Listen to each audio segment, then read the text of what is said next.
Welcome to another edition of the Kendrick Loves to Brand podcast. We are here with one of my idols, Alvin Aguilar. Alvin, welcome to the show. Hey, thank you very much, bro. Thank you. Thanks for having me. All right.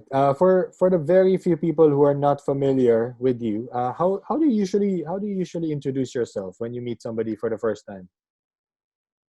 Well, I just say I'm, I just say I'm me. I'm not that much. I'm not that big in titles. But usually when we work, people ask me what I do, so I just say I started Deftac and the URCC. All right. And you have, for me, one of the coolest titles that's associated with you, which is that you're the father of Philippine MMA. All Yeah, right. pretty much. And Yeah. how did all of that start? Like, where can you give us like a quick background on you when you were younger, and how did you get on this path that led you to starting URCC and DefTech? All right. When I was younger, I loved martial arts. I wanted to learn everything. That's because I watched the ninja film, and after that, I said I want to be that. And then from there, I kept learning and learning. Every time I'd get a martial art instructorship, I would never stop there. I would keep learning and learn as much as I could. And then eventually, I fell into jujitsu. After jujitsu, uh, what do you call that? I got exposed to the Gracie family. But during that time, there are a lot of martial arts here that were exploring the hybrid path. The hybrid path meaning they would be following the Jeet Kune Do or the Bruce Lee influence, where they would come up with their own style, their own way. So there would be a lot of that, and it gravitated towards people who were very warlike, and they always wanted to challenge themselves. So we would have a lot of underground fights, underground challenges, and these things would escalate to the street, and then people get hurt, people get killed. So we had to change all of that. So that's why we came up with the URCC, because we had to come up with a venue for real martial artists to be able to showcase their skills, because before there was none. And then what was really bad was when one group would lose, they would try to get back at the other group in different ways, and it would always escalate, escalate, escalate. And so I said that we really, really have to do something about this. Come up with a proper format so people can be real athletes and people can actually showcase their skills the right way. So around what year was this, and how old were you when you started URCC? Um, how old was I? Well, the first URCC started in 2002. The one that was, what do you call that, open to the public. Mhm. But a lot of our underground challenges were started in the 90s. As in, like, underground um, fights were all in the 90s. Uh, what's this? How old was I? I just finished, well, after college, we did a lot of martial arts still. And then, yeah, about 10 years after college, Okay. a good 10 When years after college. I think when you say underground, a lot of people are gonna sort of imagine something like Bloodsport, or was it close to that, or was it more organized and Okay, it would be like this. Sometimes we would meet in people's gyms, and after that, we'd go. Sometimes we would pay other people to come over to our gym so we could fight them. mm, Sometimes we'd meet in an isolated spot where nobody else would bother us. Sometimes we'd go in a grassy area where there'd be nobody. Even if you called the police, they would never be able to go there. That kind of thing. So there would be different areas. So don't think it would be like a warehouse or anything like that. We never had that though, unfortunately. Or we never okay. had the island, the secret island, like Enter the Dragon. We never had that. I mean, if there's video footage of those years, I mean, wow, you can turn it into a documentary. Yeah, actually, what do you call it? I'm trying. Okay, this is how it is though. That's what sucks is we had a video cam, and I pretty much recorded a lot of it. But the thing was, back then, we just really didn't think that it'd be something big. We just did for honor. And I looked at the people before, whoever would be taking the pictures and the videos. The reason why they have to do that because they have to show off because they're not good at fighting. I had that mentality, which Mm, I want to kick myself for it because I would have had more footages right now. I was able to salvage some, and eventually I will show that and we'll share it to everybody, because that is the real story of how everything happened in Southeast Asia. Wow. We're the first who started mixed martial arts in Southeast Asia, and we're Asia's longest running MMA promotion. And I want to show the people and show the world that the URCC wasn't another promotion that watched the UFC and said, "Uy, gayahin natin yan." Yep. We were doing this way before, and we were all real martial artists who all did this, and that's why we came up with this format. Nice. Before you even mentioned UFC, I was gonna ask now, like, if you had any influence in terms of how to like sort of build an organization around making fighting more more organized, more like a sport. Okay, what we did was, I was also taught by the founder of the UFC. The founder of the UFC his name is Rorion Gracie. The first UFC champion is Royce Gracie. These guys are my instructors also as well. Rorion didn't teach me anything about organizing, but I saw the way he ran his academy. I said, if this is a fighter that runs and is so organized the way he does things, I guess said this is what we have to do, and to make it work here in the Philippines. So that kind of thing sort of rubbed off on me. But the main thing we did, though, was when we put the URCC up, was making sure that the other fighters wouldn't fight each other, or their other students wouldn't fight each other in the crowd. So we came up with a rule that if anybody in the crowd gets into a fight, whoever you're affiliated with, all of them will not get paid. Oh, so okay. So basically, all the fighters and the groups have to police themselves, or the fighters don't get paid. Nice. So as a business, was the URCC like was it also a challenge for you doing this? Because obviously, I mean, there's a difference between being an expert fighter and now starting to look at it as a business. Was it ever a challenge during those early years for you to make it profitable, like all these events that you're putting up? Oh wow, it was a crazy challenge. Everybody, I already had the reputation of being crazy, and me doing this and making it mainstream, everybody thought I was even crazier, diba? So I would call sponsors, they would just hang up on me. They'd say, what the fuck? There would be, nobody wanted to give us a chance, basically. Not even the fighters, not even the other groups. They were all distrustful. They all thought this was going to be fake. It was going to be a scam. These things would not work. We had to coordinate a lot with the people, and they had to see that this was a legit thing. I was able to get the venue, which is Pagcor took a chance on us. Okay, the old Pagcor in the airport. Okay. Okay, so that's where we had our first URCC event. So we were able to get the venue there. Now the 2 days before, they already had so many complaints that we're going to do a Bloodsport thing and everything, and they were actually going to pull out. Wow. So I had to tell them, what? Just trust me. This is done all over the world. We're not going to be any different, and we're going to be the first. We're going to be making history. And they were like, okay, just make sure that nothing happens, or else you'll never be able to do this again. I go, don't worry, nothing will ever happen here. So we were expecting about 500 people to show up, and then 5,000 people showed up. So I was like, whoa, grabe talaga. My friends were saying, my friends were on the way there, and they're like, grabe, bakit ang daming tao, sobrang yung traffic, baka dahil sa event ni Aguilar, ha ha, they were laughing. Yeah, pala when they got there, dahil talaga sa event ko. Whoa, nice. It was beautiful.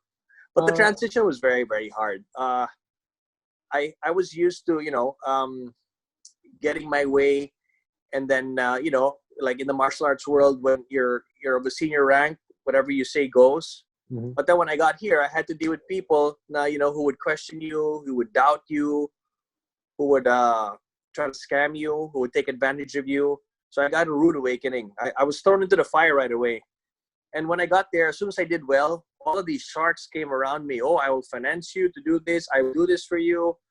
So many people tried to promise me everything. But then, it was a good thing. Like, I was very distrustful and everything with a grain of salt. So, it was, I was just lucky that way.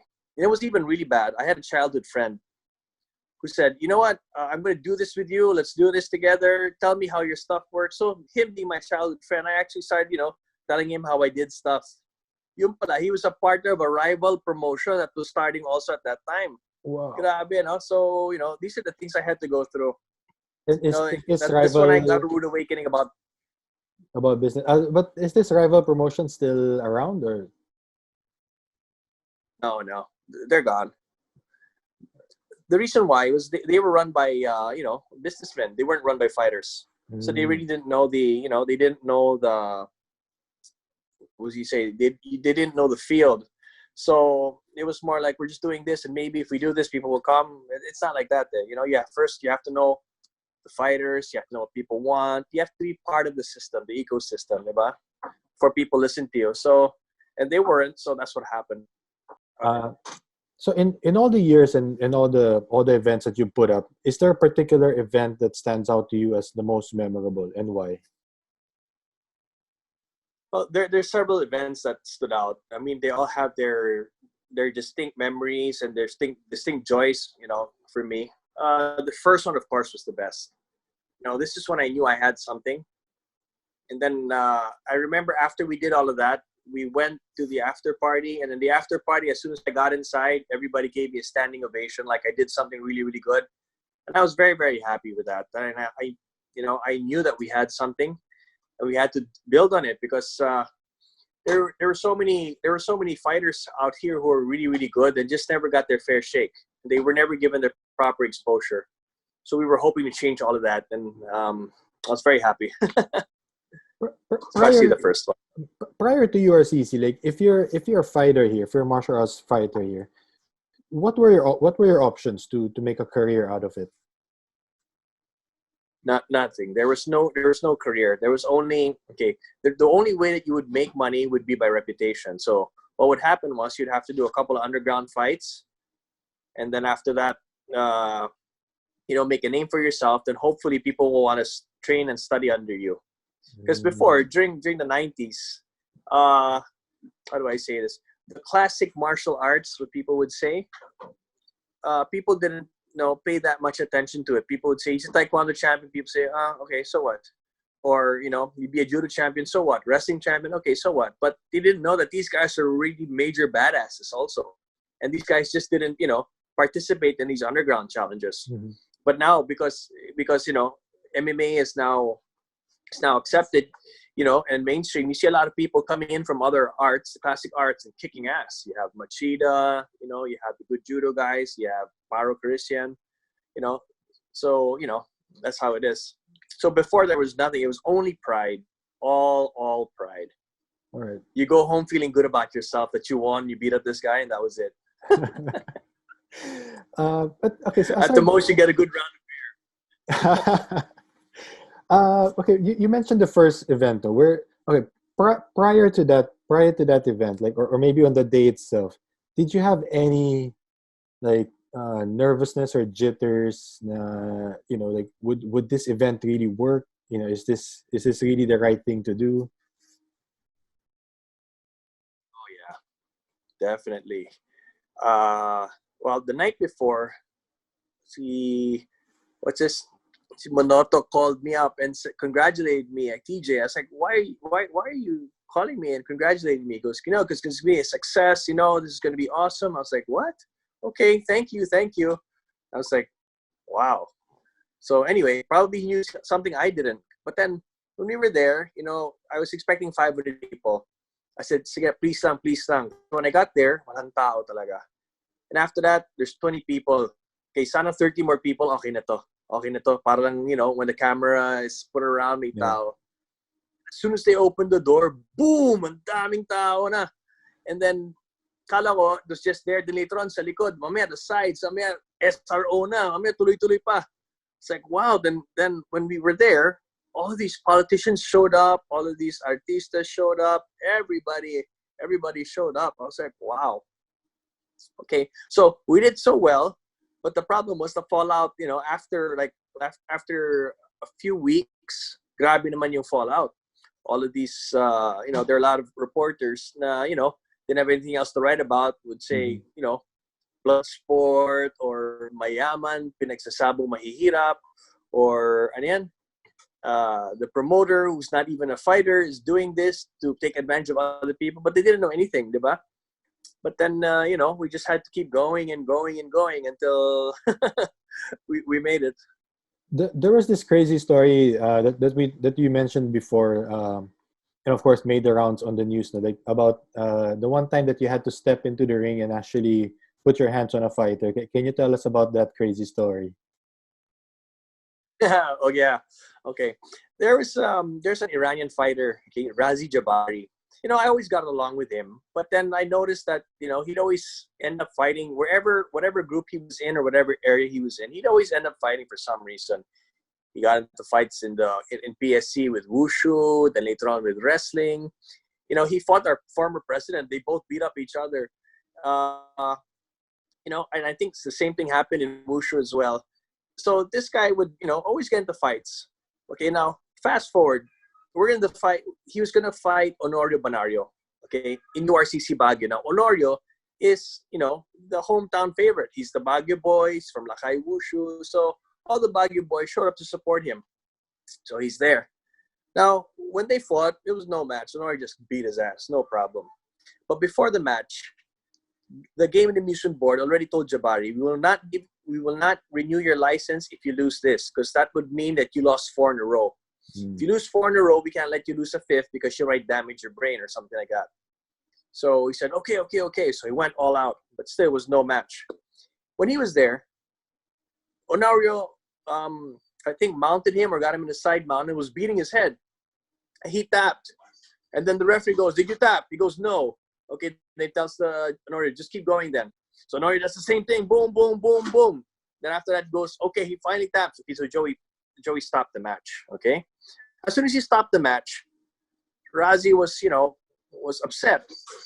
He was sitting down, and after that, the crowd were shouting, loser, loser to him, because apparently before that, he was very abrasive in the weigh-ins to everybody. I mean, in the Philippines, Filipinos are the nicest people. We're all angels.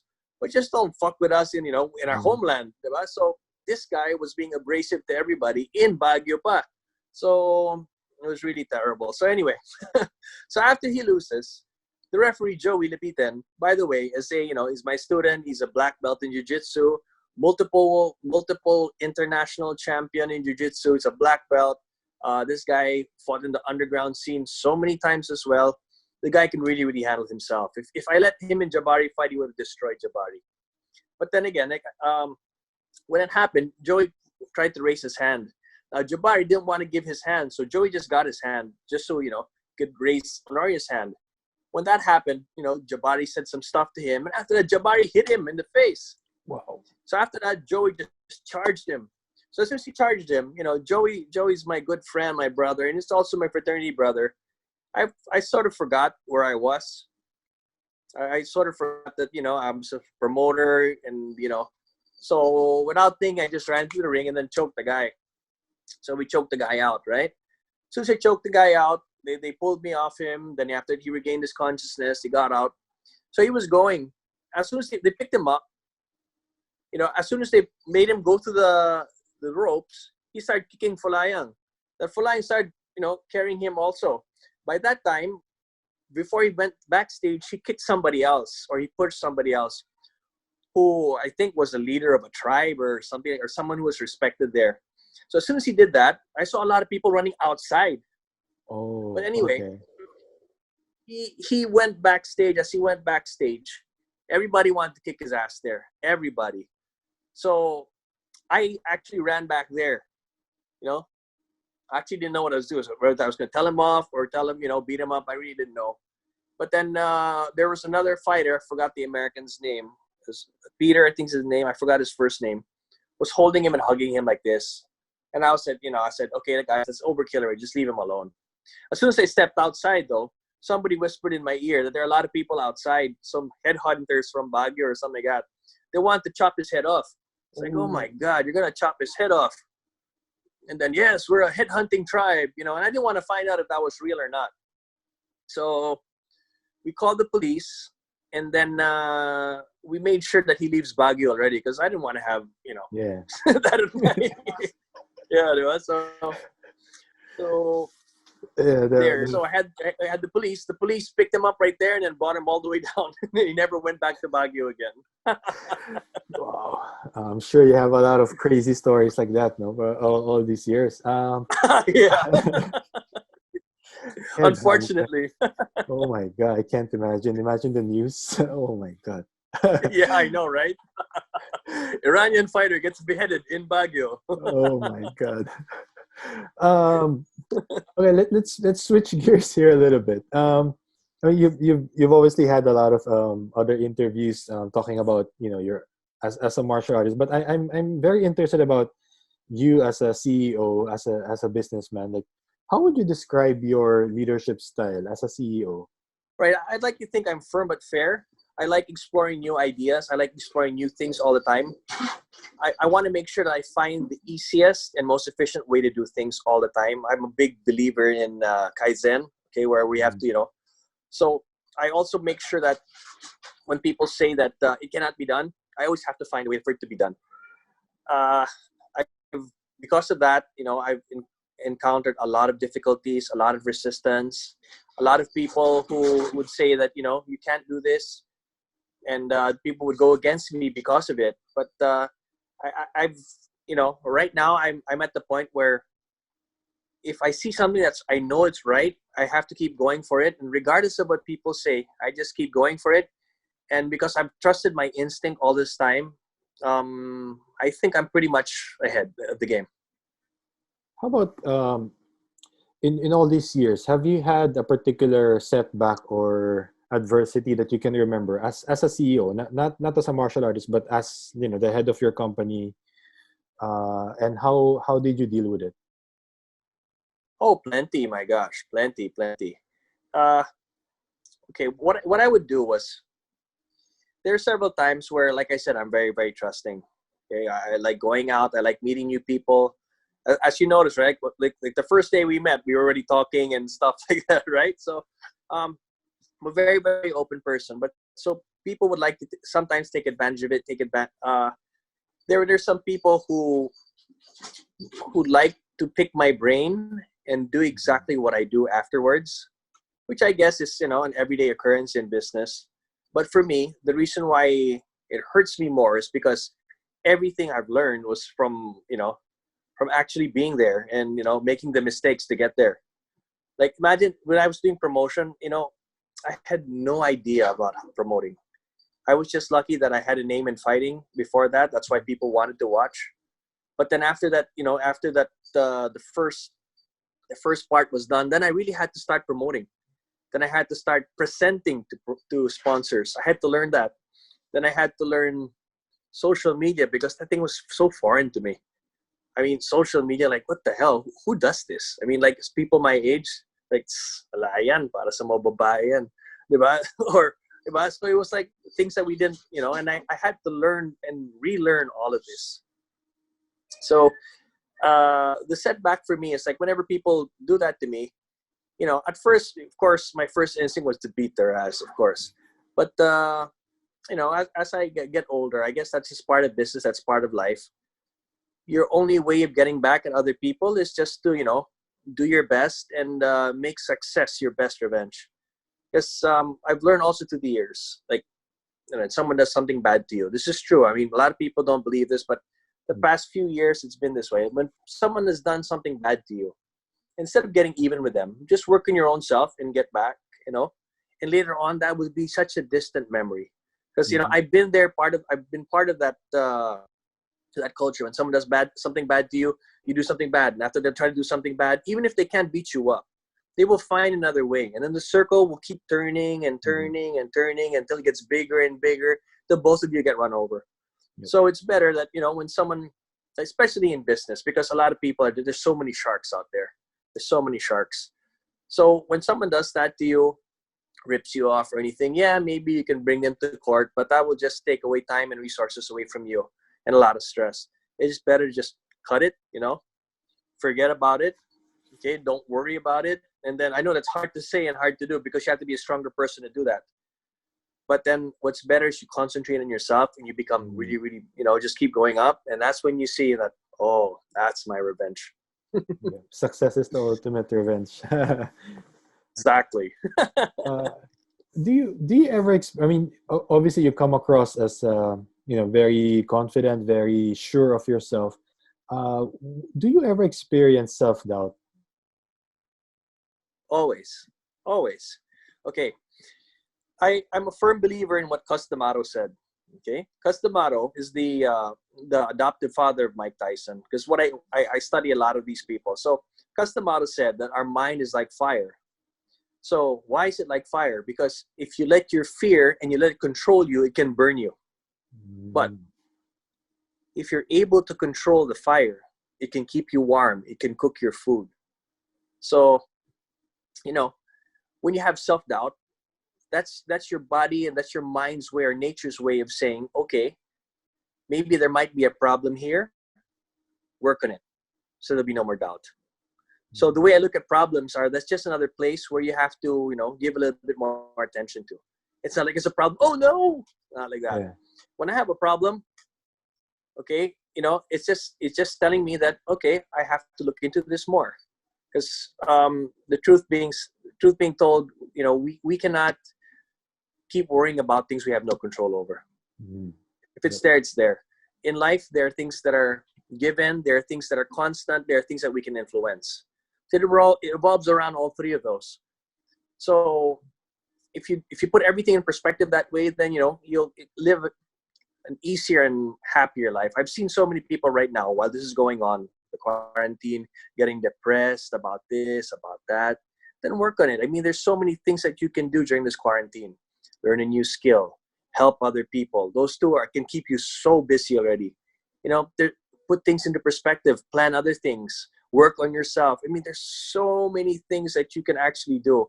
So for the people who come out of this quarantine without learning a new skill, without helping anybody else, I mean, you just totally wasted your time. It was really a waste of time.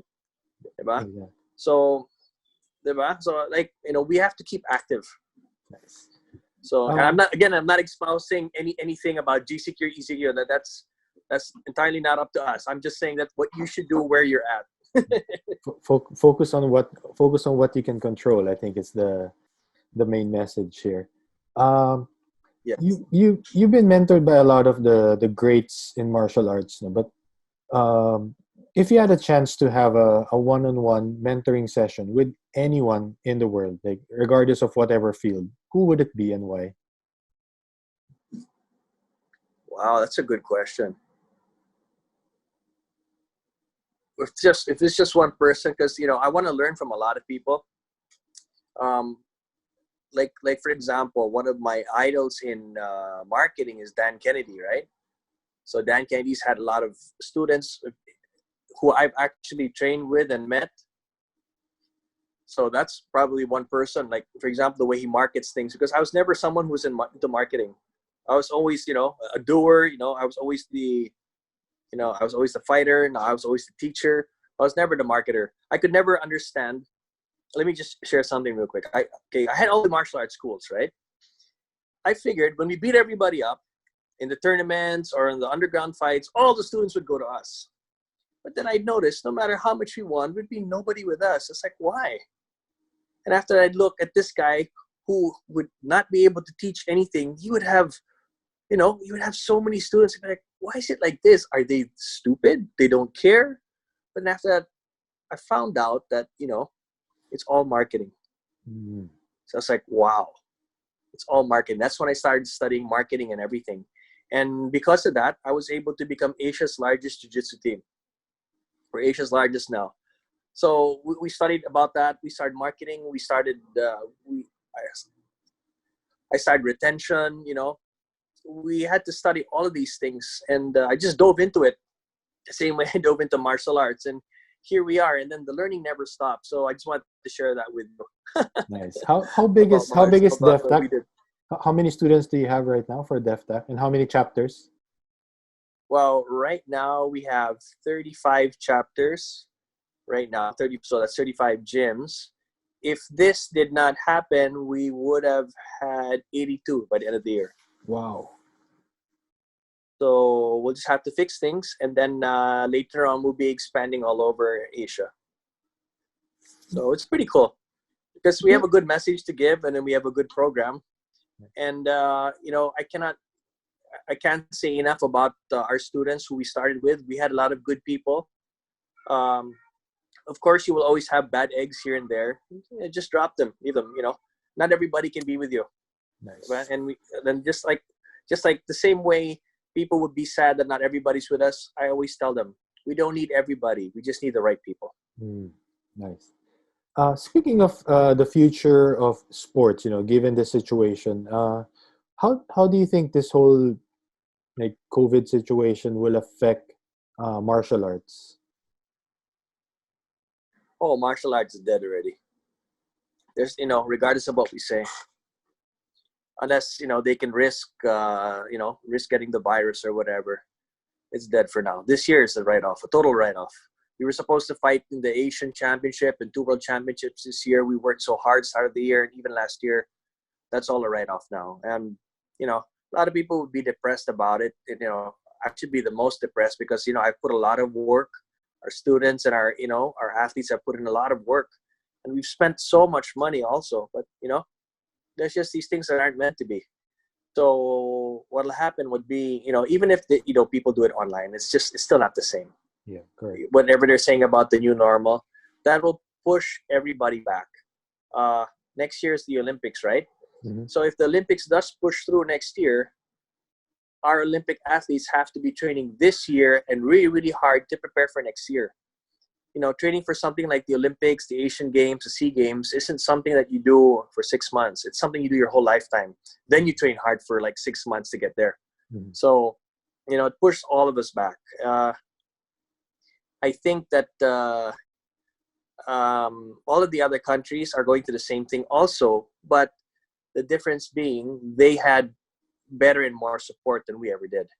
So eventually, though, we'll get there. But I'm just saying, we have to face reality and face the facts. I mean, in terms of, it's all dead for this year. Because even if they lift the quarantine, I cannot risk my students to say, okay, let's all go here. Mm-hmm. I mean, you've seen how our training goes, right? We have like 100+ people on the mat at any time. If you have 100+ people on the mat, and then they all come from different areas, so there's a lot of risk there. So, it's just dead for the year. Did you see the latest UFC event, and what did you think about it? Yeah, I mean, Dana, I know why he had to risk it, because he spent he spent millions on the promotion and everything. So another thing is Dana oversold the UFC. Okay, the new owners of the UFC bought into it. They bought more than 10 years of income. It has to be one of the biggest turnovers in business history, right? He purchased the UFC for X number of millions, then he sold it for 3 million, that much. The new owners are probably saying, what the hell just happened? Because by that time, the pay-per-view was going down. You only have Conor McGregor, doing well on the pay-per-view. So he really had to, push and push to, get some money back. But, I mean, Dana White is also a visionary. Maybe he sees something we don't, but he saw it. I mean, it was dead. Yeah. Without the crowd, it was like, and I just feel sorry for the fighters, because the fighters, they did well, they trained hard, but it was like, meh. It was that kind of thing. Without the crowd, it's still different. It's different. Yeah, it's very different. I remember when Justin ran up the cage after he beat Ferguson. I mean, he ran up the cage and then nobody was there. He was like, oh, shit. So. And I heard the fighters were saying that during the match, they were actually, like, they could actually hear the commentators saying, like, what they should be doing. So it's kind of weird. Like, I think it's a very different feel for an event. Let's switch gears here. I really hope that we don't have to do that in the URCC, though, because we actually have an event for 9/11 for September 11. Wow. Wait, again, I don't know. Well, that's still a few months away, so let's see. Let's switch gears here a little bit. You recently started a YouTube channel. uh, that has a Mhm. lot of great, I think, practical advice for ordinary people who, just want to get a taste of martial arts and what you guys do. Especially the video that you released yesterday about how you can handle yourself against multiple attackers. Like what was the inspiration for starting a YouTube channel for Mm. yourself? Okay, I've seen so many. Okay, all of these years, I've just been this critic. Always say this won't work, this won't work, and I've seen countless martial artists teach self-defense, and it's every time I see it, I was like, oh my god.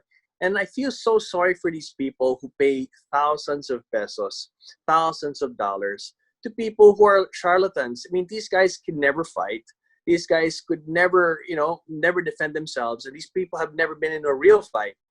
And, I've been in all the possible fights ever. So, something good should happen, like, from that. Because, the only good thing that happened from that, when getting all the fights was I was able to tell stories. And I had a lot of scars. Wow, you look cool and everything. But the worst case was the court cases, diba? Mhm. So at least now I can share my experiences and I can, really teach people how to really defend themselves, how it really happens.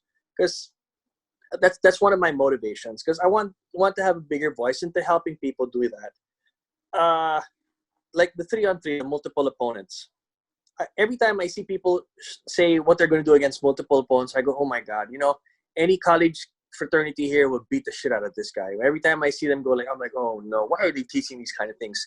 Can you imagine? You pay, I've seen the self-defense courses here. You pay 12,000, 20,000 pesos to be certified in a self-defense course. And after that, you go against 3 college kids. Oh, okay, I'm ready because I did this course. And then you get your ass beat. You're like, oh shit, it didn't work. Diba? I mean, if you notice the context there, what I was people was how people survive. Mhm. Okay, it's not to be Bruce Lee and beat everybody. I was fortunate. I was able to enter in multiple situations, but if you're not trained, you do this so you can survive. Mhm. You come back the next day. It's not now you're gonna stand there and then try to be Van Damme or see Steven Seagal, diba? It cannot be like that. Well, it's So that was my definitely, motivation for that. And I yeah, sorry. no. Um, what's this? I have a lot to share. I have a lot to share in MMA, in FMA, street fighting, and jiu-jitsu. I have a lot to share, and I just love to, just keep sharing and show everybody. It's about time because even the way our MMA fighters train now, when I see it, I was like, oh my gosh, no wonder you guys never win. Because I see it. I see the mistakes they're doing, and it's so basic sometimes. It's like, oh my God. Like, for example, I just won't mention his name. This guy was fighting in another country. He was walking into his power hand the whole time. Can you imagine that? He was fighting a southpaw, and he was always Mhm. going into his left hand. I mean, something simple like that. So I was like, why does this guy keep walking to the left hand? And true enough, he'd always get hit here. So, these are these things that I want to expose more so people are more educated about fighting. Because if you notice here, as Pinoys, we become experts in boxing when Manny Pacquiao fights. We become experts in MMA whenever there's a McGregor fight. Recently, we've become experts in the franchise law because of the ABS-CBN thing. So I just want to show what's really out there. Yeah.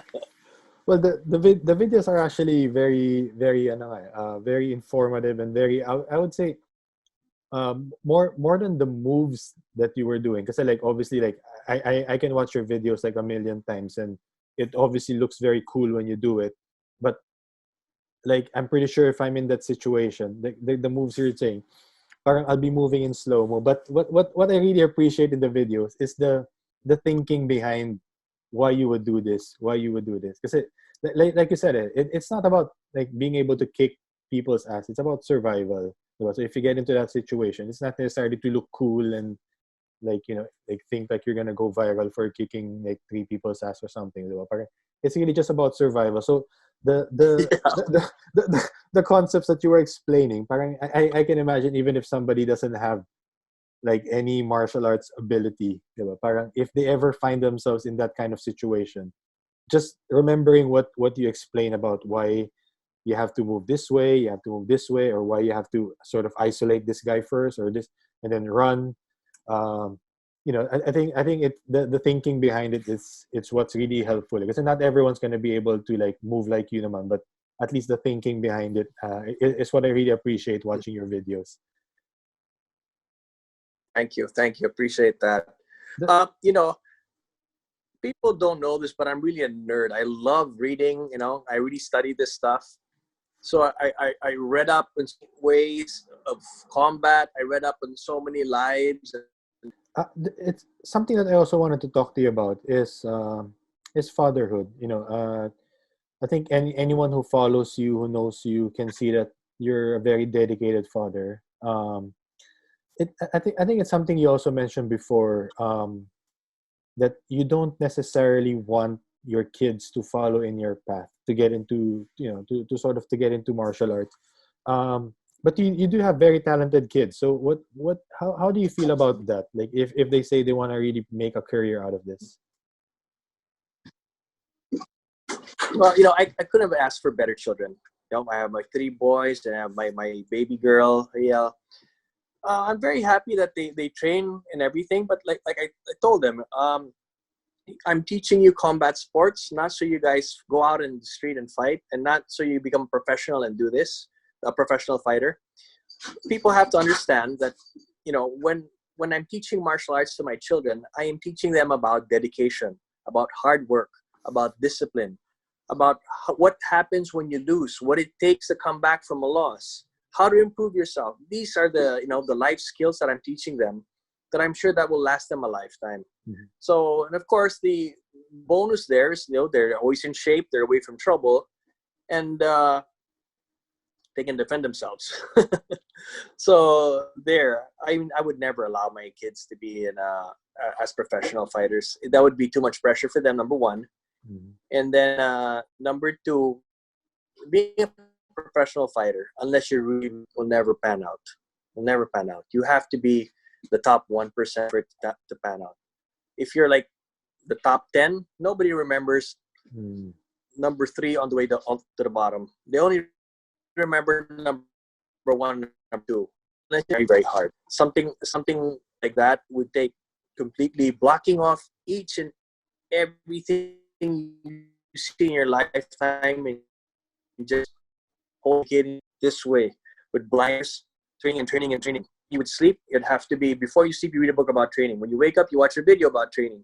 When you eat breakfast, you're talking about training. It's got to be that way if you want to be more 1%. Wow.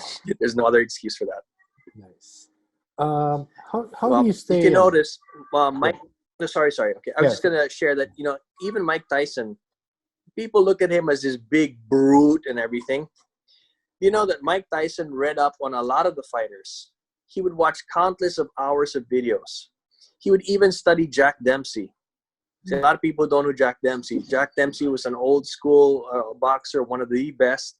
And he would study him. If you watch the way Jack Dempsey fights, he drags his foot, uses his drop punch. It's exactly the way Tyson does it. So, this is a guy who studied and he spent hours in the mirror, hours. What do I look like when I punch this way? Oh, my head's out of the way. Is my hand up? He would spend hours and hours doing that so he could become who he was. So that's what it takes.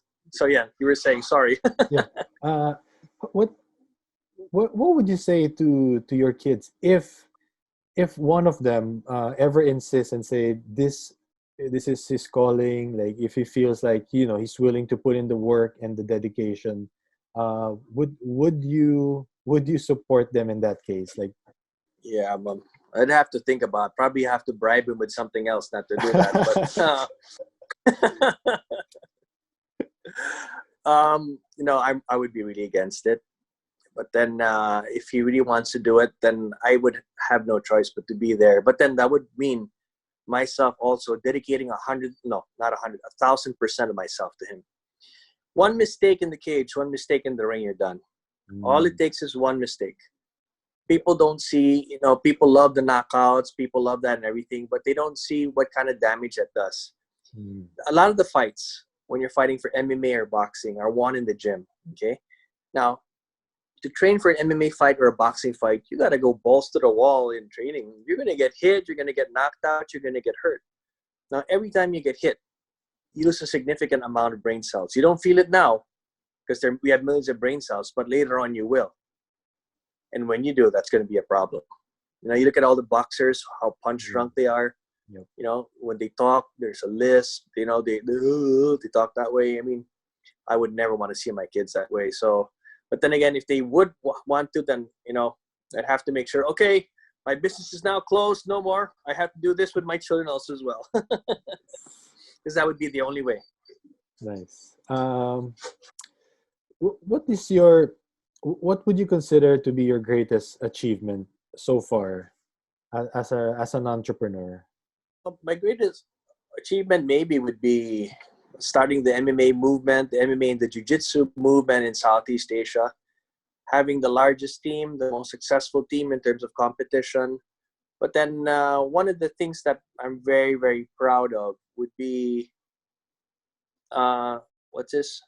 producing the most national, international world champions in Southeast Asia and Asia for our country in combat arts.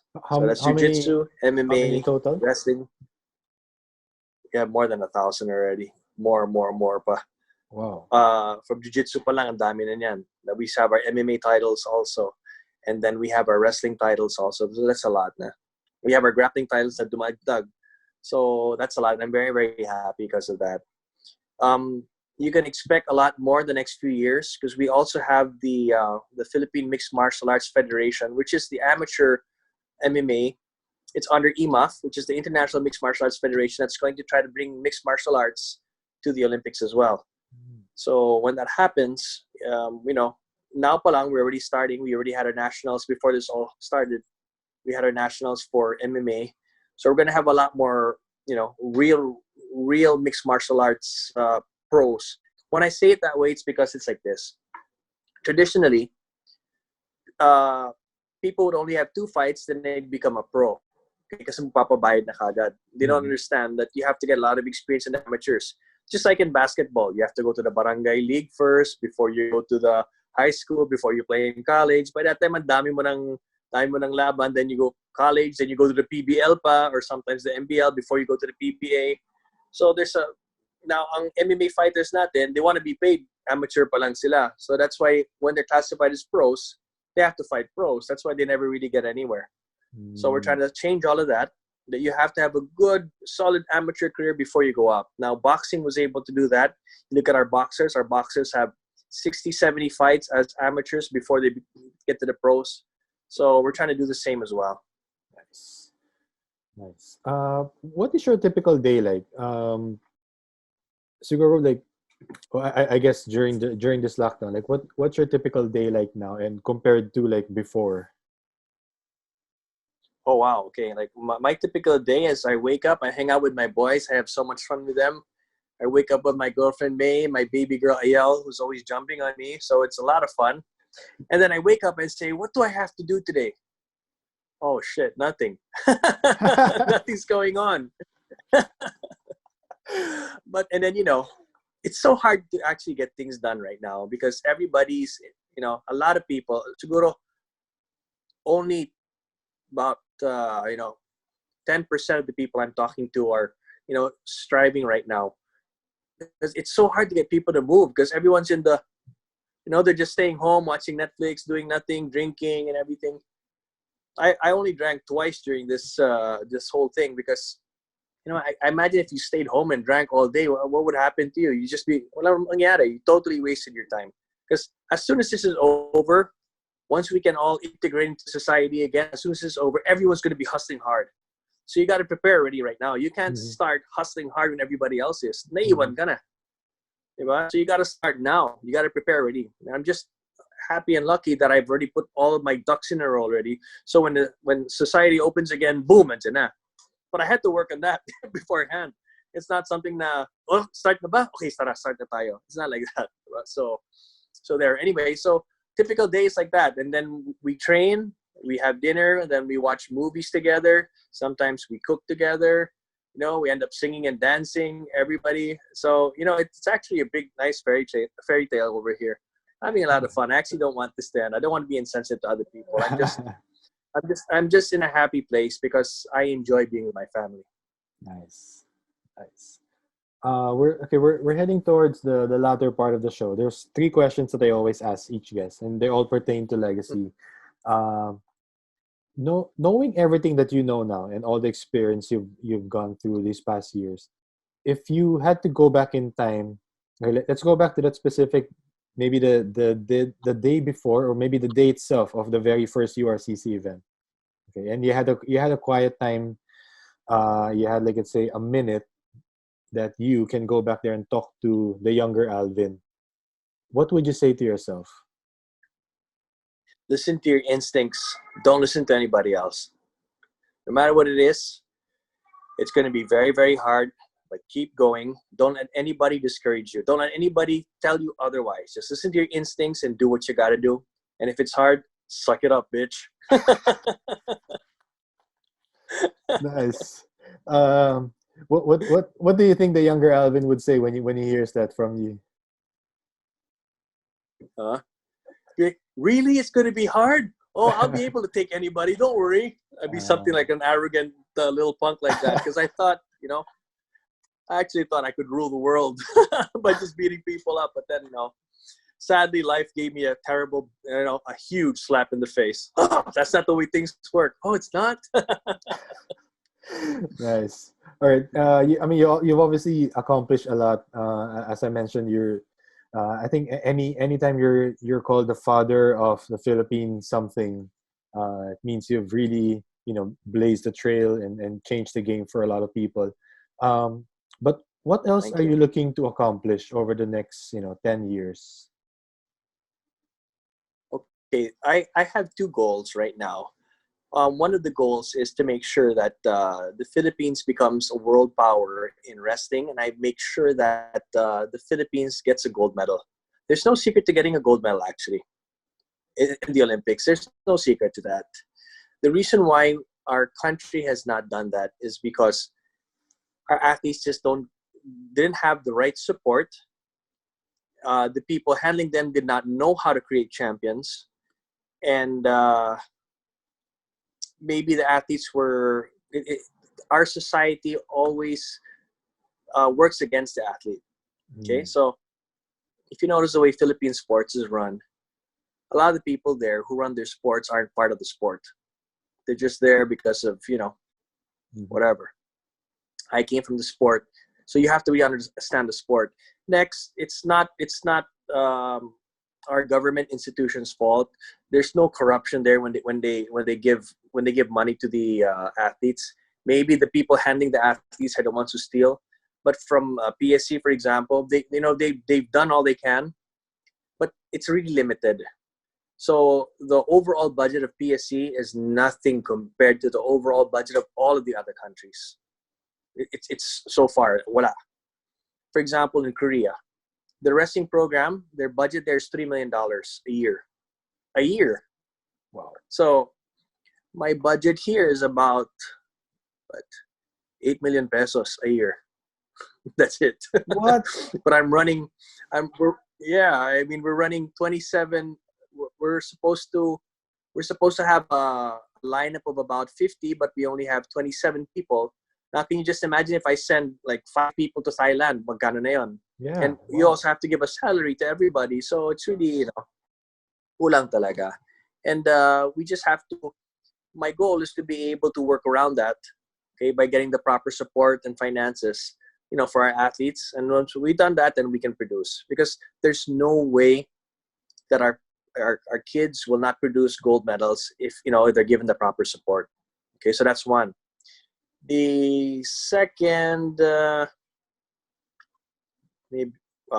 might as well just say it anyway. Well, the second is I'm actually putting up a sports school. Okay, so when I said that the society works against the athlete, it's because, let's say if you're a student, you're good in sports, pero bagsak ka, you're not that smart, you're not that cerebral. you have to waste time studying. But then later on, when you grow up anyway, you're not going to be, you're not going to be teaching Jose Rizal. You're not going to be, teaching math. You're not going to be teaching English. You're going to be an athlete. But then you could have been a better athlete had you not had to study as much. You know what I mean? So I want to create a sports school that takes care, like Australia has a sports school. The US has a sports school. China, Russia. When I went to China, I saw this huge area there. I was like, wow, this is ang ganda nito, beautiful. And it was bigger than our whole Rizal Memorial Place where all of the athletes are in PSC, diba? It was bigger. I said, is this where the Chinese national team trains? Yes. Wow, but only the kids. What do you mean only the kids? Oh, this is only for 5 to 9 years old. Ganun sila for 5 to 9 years old only. Wow. So I was like, wow, ano tayong lalaban dyan, di ba? So we have to come up with our own sports school that caters to kids to become a lawyer. Not all kids are going to become a doctor, di ba? You have to play to their strengths. It's just like the way general education is. They teach all of you guys bagsak ka, bobo kasi, or something like that. They give you complex. In truth, you have so many other talents and things that you can excel that has to be developed. So you can work on it and help everybody else later on. So I'm trying to come up with something like that. Now it's not going to be a school where we're just going to train mindless idiots. Okay, all Olympians also as well. If you talk to them, they're all very, very smart and cerebral people. So you have to have a good balance. Mm-hmm. So we have to make sure that they have that as well. They're equipped. So just in case their sports career doesn't take off, they have a fallback. So that's what I'm trying to work on right now. Nice. I mean, it really inspires me to hear you talk about these goals, because the reason why we met in the first place is because of A Game, and I would say I'm one of the people who really believe in the talent and the potential of the Filipino athletes, and hopefully with the proper system, the proper support, and the structure to really help them train and be at their best, hopefully will produce more champions for the Philippines. Well, we were talking about about A Game also. I just wanted to interject that that's been a lot of help for all of our athletes in recovering. A lot of other athletes do crazy stuff so they can recover. The A Game really, really helps a lot. Makes you feel much better, and I endorse it to everybody that I meet. Oh wow! Thank you so much for that, Alvin. Before I ask the final question, I just wanted to acknowledge you for being an inspiration and a great mentor to thousands of athletes and even non-athletes like myself. Just having met you and having known you for a few years now, and following the things that you talk about on social media. Thank you very much, brother. It's something that I think your teachings apply to non-athletes as well. So I just wanted to acknowledge you for that. So the very final question that I wanted to ask you is, how do you, Alvin Aguilar, want to be remembered? Well, I want to be remembered as somebody who changed the landscape of martial arts here, and they created a lot of champions and left a legacy of people who make sure they make everybody around themselves better as well. Lastly, after that, I want to make sure that I'm remembered as an awesome fucking father. Oh, nice. I love it.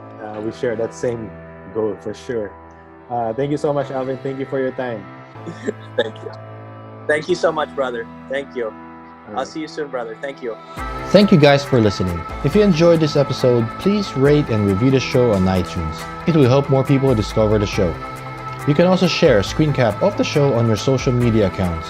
Make sure to tag me and let me know which part of the episode you like or didn't like.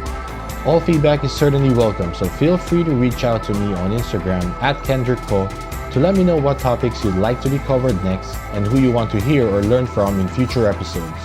Until next time, do the work you want to see done, because life's too short to not be creating your life's work.